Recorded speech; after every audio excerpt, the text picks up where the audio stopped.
Bonjour à tous, j'espère que vous allez bien. Aujourd'hui, je vous propose une vidéo 2 en 1.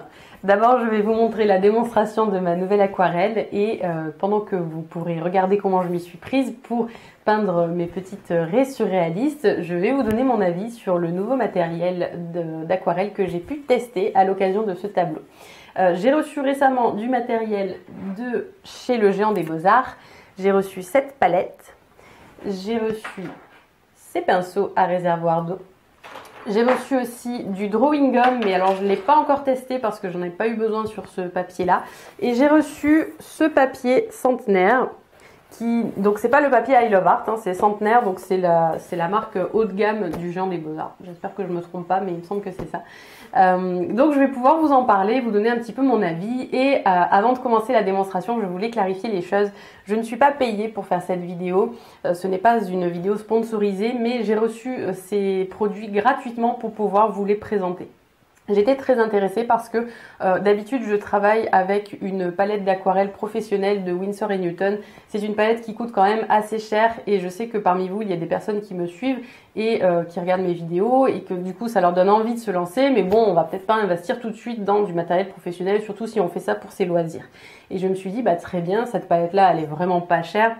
Je vous mettrai le prix et je vous mettrai les liens de tout le matériel dans la description de la vidéo. Donc je me suis dit, bah, si elle est de bonne qualité, je pense que ça pourra vous intéresser. Et effectivement, comme sur beaucoup de produits I Love Art, le rapport qualité-prix est très intéressant. Mais je ne vous en dis pas plus, vous verrez tout cela dans la démonstration. Je voulais juste apporter une dernière précision parce que j'ai oublié de le faire dans la vidéo. C'est que le papier Centenaire ne fait pas d'auréole et ça c'est très appréciable. D'habitude je travaille sur du papier pour aquarelle de chez Clairefontaine que j'ai dans différents modèles. Donc j'ai le grain fin, le grain torchon, le grain torchon nuageux et peut-être d'autres d'ailleurs. Et je trouve que le grain fin du moins a tendance à faire des auréoles et j'aime pas ça. Enfin, j'aime bien quand c'est contrôlé, mais j'aime pas avoir la mauvaise surprise de voir des auréoles lorsque mon aquarelle sèche. Donc, de mon point de vue, le papier Centenaire est supérieur au papier Clairefontaine, mais ça c'est vraiment mon avis personnel. Vous savez, on a tous nos propres affinités selon le matériel, selon notre manière de peindre. Donc, c'est juste voilà ce que moi j'ai ressenti en tout cas. Donc, je vous laisse avec la démonstration. C'est parti. Comme vous pouvez le voir, ce set d'aquarelle est composé de godets allongés qui permettent de prélever agréablement la peinture. J'ai trouvé que c'était très chouette. En fait, ce sont des godets complets et non pas des demi-godets comme on les trouve dans la plupart des sets d'aquarelle. Il est composé de 24 couleurs. Je trouve que le nuancier est très joli et plutôt équilibré. Il y a pas mal de jaune et pas mal de bleu. Il manquerait peut-être, selon moi, un rouge vraiment très intense. Mais en dehors de ça, j'ai trouvé les couleurs très bien choisies et j'ai beaucoup apprécié la présence d'un gris clair parce que je n'en avais pas. Et je trouve que quand on prend du noir très dilué, on obtient un gris, même s'il est clair entre guillemets parce qu'il est transparent, il est quand même assez cendré et finalement assez foncé. Donc ce gris-là, je l'ai trouvé très chouette. Il m'a été très utile pour les fleurs comme pour les raies. Donc très satisfaite des couleurs choisies. En général, les produits I Love Art ont un bon rapport qualité-prix, donc je m'y attendais. Je ne m'attendais pas non plus à trouver la même qualité que Winsor & Newton, hein, forcément. Un set de 24 demi-godets Winsor & Newton, il faut compter quasiment 50 €. Et là, pour les godets complets, on est à même pas 15 €. Donc on ne peut pas non plus s'attendre à avoir exactement les mêmes pigments et la même qualité. Mais honnêtement, pour moins de 15 €, pour quelqu'un qui veut se lancer dans l'aquarelle, je trouve que c'est génial parce que là, vous pouvez vous faire réellement plaisir, vous pouvez créer des tableaux complets. Et même au niveau de la résistance à la lumière, tous les godets ont minimum 2 étoiles, donc sur 3 étoiles, et la plupart ont quand même 3 étoiles, donc je trouve que c'est très bien. À l'arrière de la boîte, vous avez un nuancier qui est déjà fait, qui vous indique pour chaque couleur si elle est opaque, transparente ou semi-transparente. Donc pour ceux qui ne savent pas, une couleur opaque est caractérisée par un petit carré noir. Une couleur transparente, c'est un petit carré transparent. Et une couleur semi-transparente, c'est un carré qui est séparé par une diagonale et il a un côté noir et un côté transparent. Ça, c'est universel, c'est toutes les marques et tous les types de peinture. C'est pareil pour la peinture à l'huile. Si vous voyez ces petits logos, c'est ça que ça veut dire en fait. Et donc le nombre d'étoiles correspond à la résistance à la lumière d'une peinture, c'est-à-dire que plus une peinture a d'étoiles, et plus vous pourrez garder votre tableau longtemps intact. Donc si vous utilisez des peintures qui ont une seule étoile, ça veut dire que vous compromettez la durée de vie de votre œuvre. Et si jamais vous vendez vos œuvres, il faut vraiment éviter d'utiliser ce genre de peinture-là. La palette I Love Art est assez spacieuse puisque elle a pas mal de peintures à l'intérieur et du coup, dans le couvercle ainsi que on peut soulever la partie en plastique qui supporte les godets et on se retrouve donc avec deux compartiments pour pouvoir faire nos mélanges de peinture. Ce sont des compartiments spacieux, on peut vraiment mélanger de grandes quantités de peinture, donc ça c'est très appréciable, d'autant plus que les godets sèchent relativement vite, ça m'a vraiment surprise. Au début j'ai humidifié tous mes godets et je pensais que j'allais pouvoir les utiliser pendant assez longtemps. Et en fait, ils sèchent très rapidement. Donc parfois, ça peut être intéressant de préparer de la peinture liquide sur la palette si vous faites beaucoup de mélange, disons. Sinon, bon, ça va aussi vite de frotter son pinceau directement sur le godet. Hein. C'est pas non plus le truc hyper gênant. Au niveau des pinceaux à réservoir d'eau, vous en avez un qui est livré avec la palette. Et si je ne me trompe pas, c'est le pinceau moyen. J'ai reçu aussi un set de 3 pinceaux à réservoir d'eau. Petit, moyen et large. J'en avais déjà de chez Pentel, je peux donc comparer avec ceux-là. Ceux-là ont un contenant qui est beaucoup plus grand, donc ils peuvent contenir plus d'eau, hein, toute logique. Et ils existent aussi avec un contenant plus petit, mais là j'ai reçu les grands. Et j'ai trouvé que c'était très agréable. Et d'autant plus que comme l'aquarelle sèche relativement vite sur les godets, j'avais assez fréquemment besoin d'appuyer sur le réservoir. Donc j'ai apprécié qu'ils contiennent plus d'eau que les Pentel. J'ai trouvé qu'il fallait presser plus fortement sur le pinceau pour en dégager l'eau. Ce qui peut être très utile pour les personnes qui justement avaient des problèmes avec les Pentel et qui avaient tendance à appuyer sans le vouloir sur le réservoir et à faire couler de l'eau involontairement. Avec ce pinceau-là, comme il faut appuyer plus fort, je pense que ça peut résoudre votre problème sans impliquer que vous changiez votre façon de peindre. Donc ça peut être un très bon truc. Ensuite, pour vous parler un petit peu de ce papier, c'est donc le papier Centenaire, qui est également une marque du Géant des Beaux-Arts.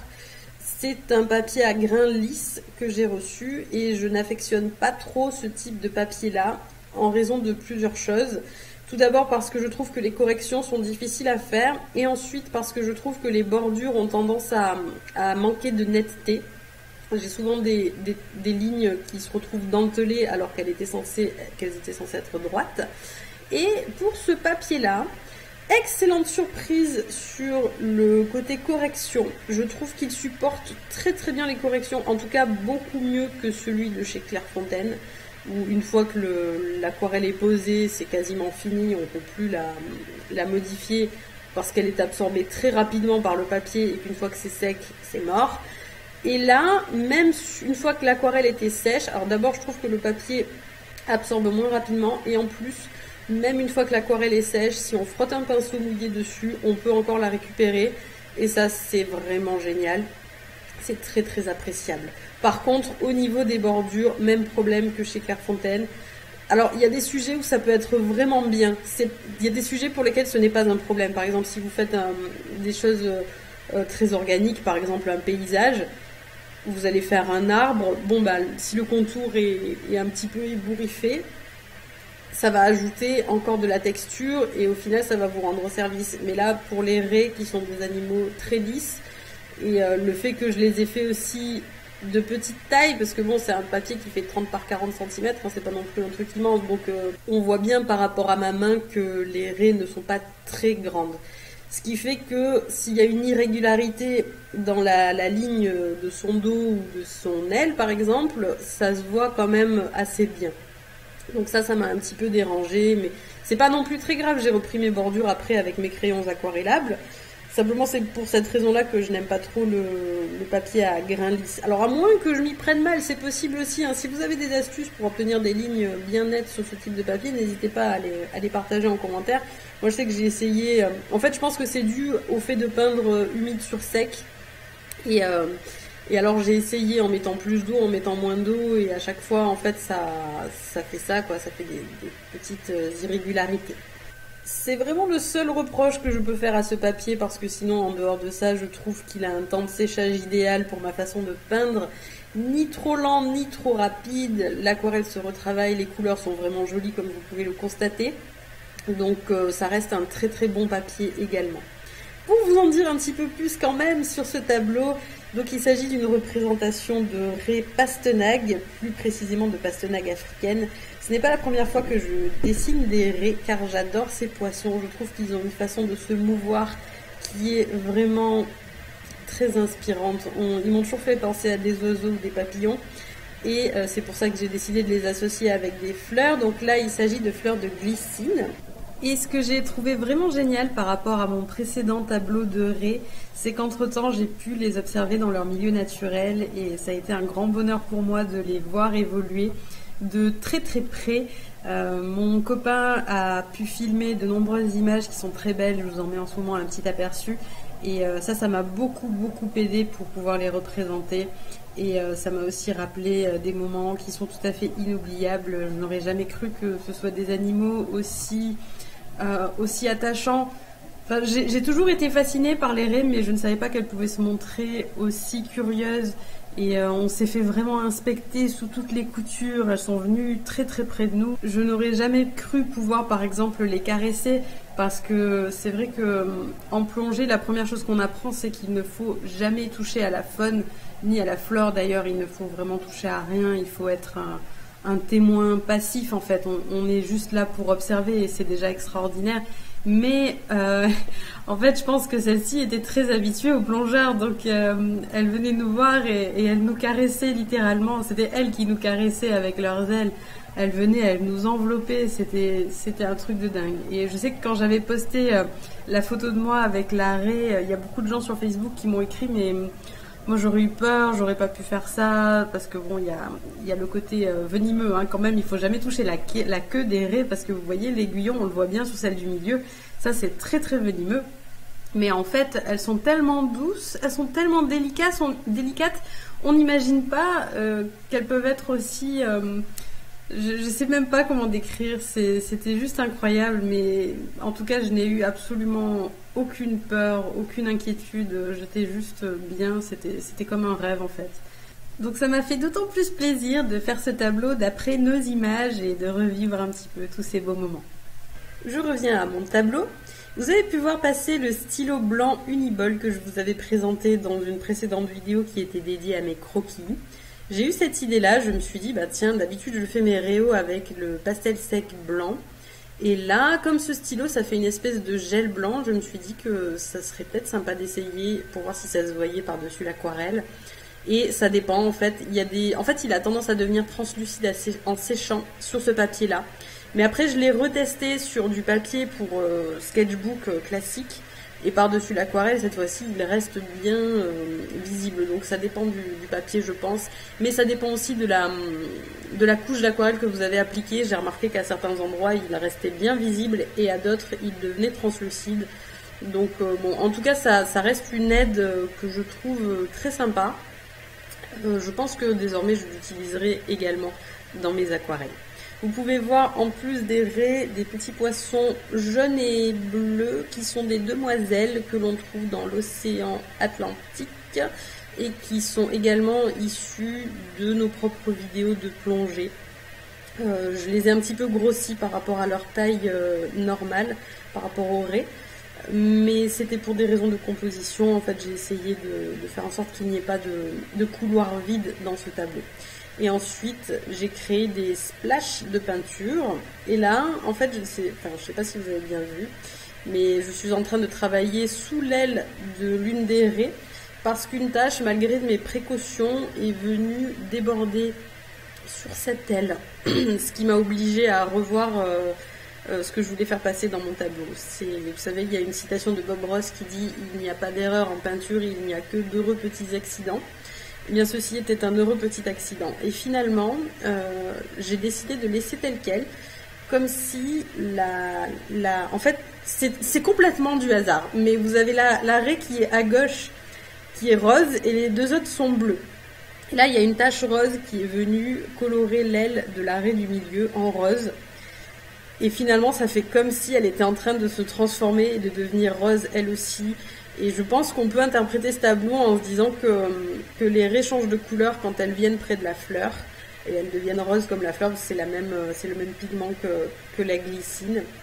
Ou peut-être que les gens n'y penseront pas du tout, hein. Après ça reste... De toute façon, chacun a sa propre interprétation, c'est très bien aussi. Des fois, il y a des gens qui me sortent des interprétations auxquelles je n'avais absolument pas pensé.